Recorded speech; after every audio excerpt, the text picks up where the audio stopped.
ஞானானந்தமயம் தெய்வம் நிர்மலஸ்படிகாகிருதியும் ஆதாரம் சர்வ வித்யாநாமய கிரீவம் பாஸ்மகே. நேயர்கள் அனைவருக்கும் அஸ்ட்ரோ KS ஐயங்காரின் பணிவான நமஸ்காரங்கள். மாத பலன் குரோதி வருஷம் தை மாதத்தினுடைய பலன்களை பார்க்கலாம். முதல்ல இந்த குரோதி வருஷம் தை மாதம் அப்படின்றது 14/1/2025 12/2/2025 வரலும் உண்டான காலகட்டத்தை குரோதி வருஷம் தை மாதம்னு சொல்கிறோம். இந்த மாத பலனில் பொதுவாகவே நம்ம சௌரமானம்னு சொல்லக்கூடிய சூரியன் ஒரு ராசியிலிருந்து அடுத்த ராசிக்கு மாறுறதை வச்சு தான் மாதத்தை வைத்து குறிப்பிடுறோம். நம்ம இந்த மாத பலன் முதல்ல இந்த மாதத்தினுடைய கோல்சாரம் என்ன, அதற்கு பிறகு இந்த மாதத்தில் வரக்கூடிய மாற்றங்கள், அதாவது வேகமாக செல்லக்கூடிய மாத கிரகங்களுடைய மாற்றங்கள், அது தவிர இந்த மாதத்தில் வரக்கூடிய விசேஷ நாட்கள் அப்படின்றத பார்க்கலாம். இந்த மாதத்தினுடைய கோல்சாரம் அப்படின்னு பார்த்தாலேயானால் ரிஷபத்தில் குரு வக்கரத்திலையும், கடகத்தில் செவ்வாய் வக்கரத்திலையும், கன்னியில் கேது, தனுசுவில் புதன், மகரத்தில் சூரியன், கும்பத்தில் சனி சுக்கிரன், மீனத்தில் ராகு. இந்த மாதத்தில் பார்த்தாலேயானால் வரக்கூடிய மாற்றங்கள் அப்படின்னு சொல்லக்கூடியது 18ஆம் தேதி 18/1/2025 அன்னைக்கு செவ்வாய் வக்கரகதியில் மிதுனத்துக்கு போகிறார். அதாவது புனர்பூசம் 1ஆம் பாதத்துக்கு போகிறார். அதற்கு பிறகு பார்த்தாலேயானால் 19ஆம் தேதி அன்னைக்கு மகரத்தில் புதன், அதாவது 19ஆம் தேதி மாதம் பிறந்து ஒரு 4-5 நாள்லேயே புதனும் சூரியனோடு சேர்ந்து இருக்கக்கூடிய காலகட்டம். அதற்கு பிறகு இந்த மாதத்தில் 28/1/2025 சுக்கிரன் கும்பத்திலிருந்து மீனத்தில் போய் உச்சமாறார், ராகுவோட சேர்க்கை. அதற்கு பிறகு இந்த மாதத்தில் 5/2/2025 அன்னைக்கு புதன் கும்பத்திற்கு சனியோடு சேர போகிறார். இது இந்த மாதத்தினுடைய கோல்சார மாற்றங்கள், இந்த மாதத்தினுடைய மாத கிரகங்களுடைய மாற்றங்கள். இந்த மாதம் பிறக்கிறது அப்படின்னு பார்த்தோம்னா மகர மாதம், அதாவது 14ஆம் தேதி மதியம் 2:55 தான் மாதம் பிறக்கிறது. அதனால் உத்தராயண புண்ணிய காலம் அப்படின்னு ஆரம்பிக்கிறதே உத்தராயணத்துக்கு மகர மாதத்துக்கு சூரியன் போகிறதே மத்தியானம் 2:30 மணிக்கு மேலே தான். அதனால் தை பொங்கல் வைக்கக்கூடிய நேரமும் நான் உங்களுக்கு பார்த்து இன்டிமேட் பண்ணுறேன். சரி, இந்த மாதத்தில் வரக்கூடிய விசேஷ நாட்கள் என்ன அப்படின்னா, இந்த மாதம் பிறந்த உடனே 14ஆம் தேதியே தைப்பொங்கல் மிகவும் விசேஷம். உழவர்களுக்கெல்லாம் பெரிய ஏற்றத்தை கொடுக்கக்கூடியது உத்தராயண புண்ணிய காலம்னு சொல்கிறோம். அதுக்கப்புறம் 15ஆம் தேதி மாட்டுப்பொங்கல், காணும் பொங்கல்னு சொல்லுவாங்க. ரிலேட்டிவ்ஸ் எல்லாரையும் கூப்பிட்டு வச்சு, அதாவது ரிலேட்டிவ்ஸ்னால் அக்கா தங்கைகள் எல்லாருமே அந்த காலகட்டத்தில் பிடி வச்சு அதன் மூலியமாக ஒரு என்ன சொல்கிறது, ஒரு ஒற்றுமை, அதை தவிர ஒரு எல்லாருமே ஒன்றா இருக்கக்கூடிய காலகட்டமாக அமையிறது. இந்த மாதத்தில் பார்த்தோம்னா உத்தராயணம் அப்படின்றதுனால தேவர்களுக்கு பகல் பொழுதாக சொல்லக்கூடியது. அதனால் ஒரு பெரிய ஏற்றமான விஷயம். எல்லா விஷயங்களும் இந்த மாதம் மொத்தமே பார்த்தோம்னா நிறைய முகூர்த்தங்கள் நல்லபடியாகவே இருக்கும். அதாவது பொதுவாகவே தை மாதம்னு சொன்னோம்னா முகூர்த்தங்கள் அதிகமாக இருக்கக்கூடிய காலகட்டம். இந்த வருஷம் சற்று கம்மியாக இருக்கும். ஏன்னா குருவும் வக்கரகதியில் செவ்வாயும் வக்கரகதியில் இருக்கிறதுனால இந்த முகூர்த்தங்கள் பார்த்து வைக்கிறது கொஞ்சம் கஷ்டமாக இருக்குது. கொஞ்சம் பார்த்து இது பண்ணுறது நல்லது. ஏன்னா 2 கிரகங்களும் ரொம்பவும் முக்கியமான கிரகங்கள் திருமணத்தை பொறுத்தவரையிலும். அந்த 2 கிரகங்களும் வக்கரத்தில் இருக்கிறதுனால சற்று இந்த முகூர்த்த தினங்களுக்கு சற்று பின்னடைவு இருக்கிறதா பார்க்குறேன். அடுத்தது பார்த்தீங்கன்னா இந்த மாதத்தில் தியாகராஜ ஆராதனை, அதாவது சத்குரு தியாகராஜர் அப்படின்னு திருவையாறில் அவருடைய ஆராதனை விழா நடக்கும். அதாவது பஞ்சரத்ன கீர்த்தனை இதெல்லாம் ரொம்ப அபூர்வமாக அதிசயமாகவும் நடக்கக்கூடிய காலகட்டமாக அமைய போகிறது. இந்த வருஷம் பார்த்தோம்னா அது தியாகராஜ ஆராதனை 18/1/2025 அன்னைக்கு இது வருது. அதற்கு பிறகு பார்த்தோம்னா 21ஆம் தேதி அன்னைக்கு 21/1/2025 அன்னைக்கு அஷ்டகான்னு போட்டிருக்கும். அதாவது அஷ்டகா அன்வஷ்டகா அப்படின்றது சப்தமி அஷ்டமி நவமி இந்த 3 தினங்கள் மார்கழி தை மாசி பங்குனி இந்த 4 மாதங்களும் தர்ப்பணம் பண்ணுறது. இந்த வருடத்திற்கு 96 தர்ப்பணம்னு சொல்லக்கூடியதில் இந்த 12ம் அடங்கும். அது ரொம்ப முக்கியமான விஷயம். இதை தவிர பார்த்தாலேயானால் இந்த மாதம் இந்த தை மாதத்தில் வாஸ்து புருஷன் கண் விழிக்கும் நேரம் வேறு வருது. மிகவும் விசேஷமான காலகட்டம். வாஸ்து புருஷன் கண் விழிக்கும் நேரம் அப்படின்னு சொல்லக்கூடியது 9:52 11:22 வரலும் இருக்கக்கூடிய காலகட்டம். இது சுமார் 90 நிமிஷங்கள், அதாவது 1 மணி நேரம் 30 நிமிஷங்கள் இருக்கக்கூடிய காலகட்டமாக இருக்குது. இந்த காலகட்டத்தில் பார்த்தாலேயானால் அதாவது வாஸ்து புருஷன் கண் விழிக்கிறார். கண் விழித்து அவர் வந்து காலை கடன்களை முடிக்கிறார், அதற்கு பிறகு குளிக்கிறார், அதற்கு பிறகு வந்து சாமிக்கு உண்டான பூஜை புனஸ்காரம் செய்கிறார், அதற்கு பிறகு அவர் வந்து சாப்பாடு அதாவது உண்ணும் அதாவது உணவு அருந்துதல், அதற்கு பிறகு தாம்பூலம் போடுதல், இந்த மாதிரி 5ஆக பிரிச்சிருக்கா. இந்த 5 விஷயத்தையும் 18 நிமிஷமாக வந்து இந்த 90 நிமிஷம் பிரிக்கப்பட்டிருக்கு. இந்த கடைசி 18 நிமிஷம் அப்படின்னு சொல்லக்கூடியது வந்து மிகவும் ஏற்றமான காலம் அப்படின்னு சொல்லக்கூடியது. அதாவது ரொம்பவுமே விசேஷமான காலம் அப்படின்னு சொல்லக்கூடியது. ஏன் அப்படின்னா இந்த கடைசி 18 நிமிஷம் அதாவது 36 நிமிஷம் அப்படின்னு சொல்லக்கூடியது நிச்சயமான வெற்றியை உங்களுக்கு தேடித்தரும். இது எதனுடைய வெற்றியை தேடித்தரும் அப்படின்னா, வாஸ்து புருஷன் கண்விழிக்கும் நாளில் இந்த மனைக்கால் ஊன்றது, அதை தவிர வந்து புதுசாக வந்து ஒரு வீடு கட்டுறது, வீட்டுக்கு உண்டான இது பத்திரங்கள் பதிவு பண்ணுறது, அதே சமயத்தில் வீட்டுக்கு உண்டான பேச்சுக்களில் வந்து அட்வான்ஸ் கொடுக்கறது, இந்த மாதிரி விஷயங்களும், புதுசாக வீடு கட்டணும்னு லேண்டு பார்த்து வச்சுருக்கீங்கன்னா லேண்டுக்கு வந்து பூஜை போடுறது, மனை பூஜை போடுறது, புதுசாக ப்ராஜெக்ட் எதாக இருந்தாலும் ஆரம்பிக்கிறது, இதெல்லாம் வந்து ஒரு பெரிய ஏற்றத்தை உங்களுக்கு கண்டிப்பாக கொடுக்கும். அந்த ப்ராஜெக்டில் எந்த ஒரு பிரச்சனையும் வராத அளவுக்கு நல்லபடியாக நடக்கக்கூடிய காலகட்டமாகவே நிச்சயமாக அமையும்.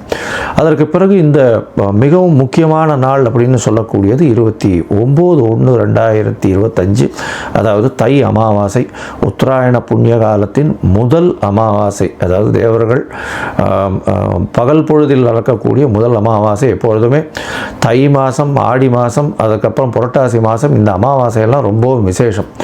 இந்த அமாவாசைகள்லாம் பித்ருக்கள் நம்மளுடைய லோகத்துக்கு வந்து நம்மளோட சேர்ந்து இருக்கிறதா வந்து ஐதீகம். அதனால் வந்து இந்த அமாவாசைக்கு தாய் தந்தையர் இல்லாதவர்கள் கண்டிப்பாக பித்ருக்களுக்கு கொடுக்க வேண்டிய அவர்களுக்கு தர்ப்பணங்கள், அதை தவிர பித்ருக்களுக்கு சேர வேண்டிய விஷயங்களை வந்து பண்ணுறதும், அதை தவிர அருகில் இருக்கக்கூடிய இந்த கோவிலுக்கு போயிட்டு வர்றதும் அதன் மூலியமாக நல்ல ஒரு ஏற்றம் கிடைக்கக்கூடிய காலகட்டம். உங்களுடைய தோஷங்கள் பித்ருக்களுக்கு பண்ணாதது தோஷம் வரும், பண்ணிங்கன்னா நல்ல ஒரு ஏற்றம் வரக்கூடிய வாய்ப்புகள் நிச்சயமாக உண்டு. அடுத்த ஜென்ரேஷனும் நல்லபடியாக இருக்கும். அதை தவிர பார்த்தோம்னா இந்த வருஷம் ரத சப்தமி, அது வந்து 4/2/2025 அந்த அன்னைக்கு வருது. அதாவது சூரியன் தேர்கால் திரும்புறதுன்னு சொல்லுவாள். அந்த ரத சப்தமம் வந்துருத்தோம்னா அதுக்கப்புறம் வந்து உங்களுக்கு ஃபுல் அண்ட் ஃபுல் வெயில் அதிகமாகிட்டே போக ஆரம்பிச்சிடும். இனிமேல் வரக்கூடிய காலங்கள் எல்லாமே வெளிச்சம் ரொம்ப அதிகமாக இருக்கும். லாங் டேஸ் வந்து வரக்கூடிய வாய்ப்புகள், அதாவது டே டைம் வரக்கூடிய வாய்ப்புகள் மிகவும் அதிகமாக இருக்கும். இந்த மாதத்தில் மிக மிக மிக மிக முக்கியமான நாள், ஒரு பெரிய விசேஷமான நாள் அப்படின்னு சொல்லக்கூடியது வந்து பார்த்தாலேயானால் தைப்பூசம். தைப்பூசம் அப்படின்னு சொல்கிறது 11ஆம் தேதி வருது. 11/2/2025 அன்றைக்கி வருது. அதாவது 29 தை மாதத்தில் வருதுன்னு வச்சுக்கோங்களேன், கடைசி நாளுக்கு வருது. தைப்பூசம் அப்படின்றது வந்து முருகனுக்கு அலகு குத்துறது, வேல் சுமக்கிறது, அதை தவிர காவடி சுமக்கிறது, பால் குடம் எடுக்கிறது, இதெல்லாம் நிறைய விஷயங்கள் நடக்கும்.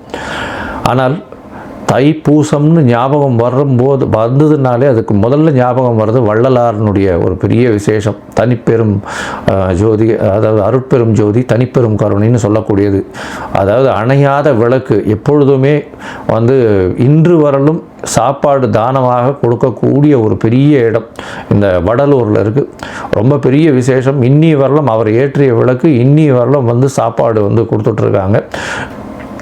மிகப்பெரிய அதாவது தர்மம் செய்யக்கூடிய விஷயமாக அது சொல்லப்படுறது. ஏன்னா சாப்பாடு கொடுக்கறதுன்றது அன்னதானம் இருக்கிறதுலே ரொம்பவும் விசேஷம். அதுவும் வந்து இத்தனை வருடங்களாக கண்டினியூஸாக டெய்லி கொடுத்துட்ருக்காங்கன்னா ரொம்ப பெரிய விஷயம். அது வந்து ஃபாலோ பண்ணுறதும் ரொம்ப கஷ்டம், அதை செய்கிறதும் ரொம்ப கஷ்டம். அதை பண்ணிகிட்ருக்காங்க அப்படின்னும்பொழுது மிகப்பெரிய ஆச்சரியமான விஷயம். அண்ட் கண்டினியூஸாக பண்ணுறதுல ரொம்பவும் சந்தோஷம். அவங்களுக்கு பெரிய அதாவது கோடி நமஸ்காரங்களை அவங்களுக்கு நிச்சயமாக தெரிவிக்கணும். இப்போது மேஷம் முதல் மீனம் வரை இந்த தை மாதத்தின் பலன்களை பார்ப்போம். அதற்கு முன்னாடி உங்கள் எல்லோருக்கும் என்னுடைய பொங்கல் திருநாள் நல்வாழ்த்துக்கள். அதை தவிர இந்த உத்தராயண புண்ணியகாலம் நல்லபடியாகவே நல்ல மாற்றங்களோடும் ஏற்றங்களோடும் உங்களுக்கு பிறக்கணும்னு நானும் ஆண்டவனை வேண்டிக்கிறேன். உங்கள் எல்லாருக்கும் ஆசீர்வாதங்கள். இந்த மாதத்தில் பார்த்தாலேயானால் நிறைய முகூர்த்தங்கள் வரணும். அதனால் இந்த சற்று முகூர்த்தங்கள் கம்மியாக இருக்குது. இளைஞர்கள் கல்யாணத்துக்கு பார்த்து கொண்டிருக்கிறவர்களுக்கு நல்லபடியாக கல்யாணம் வரணும் அப்படின்றத வேண்டிக்கிறோம். சரி, இப்போ மேஷம் முதல் மீனம் வரை உண்டான ராசிகளுக்கு என்னென்ன பலன்கள் அப்படின்றத பார்ப்போம். அதற்கு முன்னாடி என்னுடைய மொபைல் நம்பர் ஸ்க்ராலிங்கில் போயின்னு இருக்கும். உங்களுக்கு ஒருவேளை ஏதாவது அஸ்ட்ராலாஜிக்கல் கன்சல்ட் தேவைப்படுமையாயின் நீங்கள் எனக்கு ஃபோன் பண்ணுங்க. உங்களுடைய date, time, place of birth, உங்களுடைய அதாவது பெயர், உங்களுடைய தாய் தகப்பனார் பெயர் வரலும் எனக்கு அனுப்புங்க. என்னுடைய கட்டணம் என்னன்னு சொல்கிறேன், அந்த கட்டணத்தை அனுப்புங்க. அதற்கப்புறம் நீங்கள் உங்களுடைய ஜாதகத்தை போட்டுட்டு அதில் சந்தி இருக்கான்றதை பார்த்துட்டு, பொதுவாகவே நான் பார்க்கும்பொழுது அந்த சந்தியிலேயே நிறைய பேர் சந்தியிலேயே ராசி தெரியாமையோ நட்சத்திரம் தெரியாமையோ இருக்கா. ஏன்னா மிருகசீரிஷ நட்சத்திரம் ரிஷபத்திலையும் வரும், மிதுனத்திலையும் வரும். விசாக நட்சத்திரம் பார்த்தீங்கன்னா துலாத்திலையும் வரும், விருச்சிகத்திலையும் வரும். அந்த மாதிரி உடைந்த நட்சத்திரங்கள் 2 ராசியிலையும் வரும். அதனால் எந்த ராசினே தெரியாமல் இவ வாட்டுக்கு 40-50 வயசு வரலும் மிருகசீரிஷம்னு ரிஷப ராசிக்கு அர்ச்சனை பண்ணிட்டு இருப்பாள். ஆனால் ரிஷப ராசியில் இருப்பாள். அதாவது மிதுன ராசிக்கு அர்ச்சனை பண்ணிட்டு இருப்பாள், ரிஷப ராசியில் இருப்பாள். அந்த மாதிரியான நிறைய மாற்றங்கள் இருக்குது. அதனால் இதை தெரிஞ்சுக்கோங்க முதல்ல. அதுக்கப்புறம் உங்களுடைய தசாபுக்தி அந்தரம் சூக்ஷ்மம். ஏன்னா எந்த ராசியோ அதே மாதிரி லக்ன சந்தி இருந்துருத்துனா அந்த லக்னம் சந்தியாக போச்சு ஆனால் நிச்சயமாக அந்த லக்னத்தின் சுபர் வேறையாக மாறிடுவார். அதனால் உங்களுக்கு நல்ல காலம் நல்லா நடந்துட்டுருக்கு, தசை நல்லா நடந்துட்டுருக்கு நீங்கள் நினச்சிட்டு இருப்பீங்க, அந்த தசை நல்லபடியாகவே இருக்காது. அதனால் இன்றைய காலகட்டம் எப்படி இருக்குது, அதை தவிர இன்றைய கோல்சார பிரகாரமும் உங்களுடைய தசாபுக்தி அந்தரம் சூக்ஷ்மம் பிரகாரமும் என்ன ஒரு பலன் இருக்குது அப்படின்றத பார்த்து உங்களுக்கு சொல்கிறேன். இப்போது மேஷம் முதல் மீனம் வரை ஒரு ராசியாக பார்க்கலாம். ரிஷபம், கிருத்திகை, ரோகிணி, மிருகசீரிஷம் இந்த 3 நட்சத்திரம் 9 பாதங்களை கொண்ட ராசி. ராசியின் அதிபதினு சொல்லக்கூடியவர் சுக்கிரன். உங்களுடைய ராசிக்கு பார்த்தேனால் சுக்கிரன் அதாவது ராசிநாதன் அவர் போய் 10ஆம் இடத்துல போய் உட்கார்ந்துருக்கிறது பெரிய விசேஷம். அதுவும் சனியோடு சேர்ந்து இருக்கிறதுனால எடுத்த காரியங்கள் அனைத்தும் வெற்றி பெறக்கூடிய வாய்ப்புகள் நிச்சயமாக உண்டு. இந்த மாதம் ரொம்ப பெரிய ஏற்றத்தோடு இருக்கக்கூடிய காலகட்டமாக இருக்கும். ஏன்னா 9ஆம் இடத்துல உங்களுக்கு சூரியனும் பெரிய ஏற்றத்தை கொடுக்க போகிறார். ஏன்னா 9ஆம் இடத்தில் சூரியன் இருக்கிறது நல்ல ஒரு ஏற்றம். இந்த மாதத்தில் உங்களுடைய ராசியிலேயே குரு வக்கரகதியில் இருக்கார். அதாவது கல்யாணத்துக்கு பார்த்துட்டு இருக்கவாளுக்கு சிறு தடைகள் அதற்கு பிறகு அந்த தடைகள் நீங்கி திருமணம் ஆகக்கூடிய வாய்ப்புகள் நிச்சயமாக இருக்கும். குழந்தை பிராப்திக்கு பார்த்து கொண்டிருப்பவர்களுக்கு சற்று தாமதம் வரக்கூடிய வாய்ப்புகள் நிச்சயமாக உண்டு. உங்களுடைய ராசிக்கு பார்த்தாலேயானால் 3ஆம் இடத்தில் செவ்வாய் வக்கரகதியில் நீச்சம் பெற்றிருக்கிறதுனால உச்சம் பெற்றதற்கு சமம். உங்களுடைய ராசிக்கு சப்தமாதிபதியும் 12ஆம் அதிபதியும் அவர்தான். அதனால் இளைய சகோதரர்கள் மூலியமாக நல்ல ஒரு ஏற்றம் இருக்கக்கூடிய காலகட்டமாக அமையும். அது தவிர முயற்சிகள் எல்லாமே கைகூடக்கூடிய காலகட்டமாக இந்த மாதம் அமைய போகிறது. இந்த மாதத்தில் பார்த்தாலேயானால் 18ஆம் தேதி 18/1/2025 அன்றைக்கே அதாவது செவ்வாய் உங்களுடைய ராசிக்கு 2ஆம் இடத்துல வக்கரகதியில் வரார். புனர்பூசம் 1ஆம் பாதத்தில் வரார். இதன் மூலியமாக பார்த்தாலேயானால் பேச்சில் கொஞ்சம் படபடப்பு இருக்கும், செலவுகள் கொஞ்சம் அதிகமாக இருக்கும். இருந்தாலும் வரவுகள் அபரிமிதமாக இருக்கும். திடீர் பொருள் வரவுகள் வரக்கூடிய காலகட்டமாக அமைய போகிறது. இந்த மாதத்தில் பேச்சில் ரொம்ப ஜாகிரதையாக இருக்கிறதும். ஏன்னா பேச்சில் பார்த்தோன்னா செவ்வாய் இருக்கிறதுனால 2ஆம் இடத்துல கொஞ்சம் பட்பட்னு பேசக்கூடிய வாய்ப்புகள் மிகவும் அதிகம். உங்களுடைய ராசிக்கு 8ஆம் இடத்துல புதன் மறைந்து இருக்கக்கூடிய காலகட்டமாக இந்த மாதத்தில் ஆரம்பத்தில் இருக்கார்.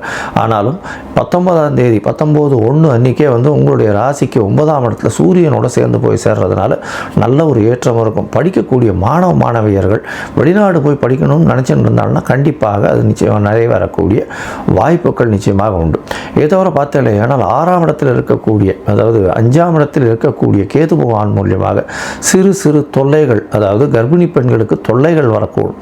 ஏன்னா குருவும் வக்கரகதியில் இருக்கார், 5ஆம் இடத்துல கேது வேறு இருக்கார், 8ஆம் இடத்துல புதன் இந்த மாதத்தில் ஆரம்பிக்கிறார். அதனால் ப்ரெக்னெண்ட்டாக இருக்கிற விமன்ஸ் அதாவது கர்ப்பிணி பெண்களுக்கு இது நல்ல ஏற்றமான விஷயமாக இருக்காது. இந்த காலகட்டத்தில் ரொம்ப பொறுமையாக இருக்கிறதும் டாக்டர்கள் அறிவுரைப்படி இருக்கிறதும் ரொம்பவும் நல்லது.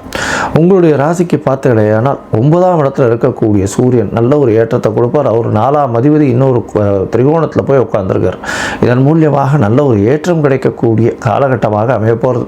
இதனால் பார்த்தீங்கன்னா உங்களுடைய வெளிநாடு பயணம் சென்று படிக்கக்கூடிய வாய்ப்புகள் நிச்சயமாக இருக்கும்.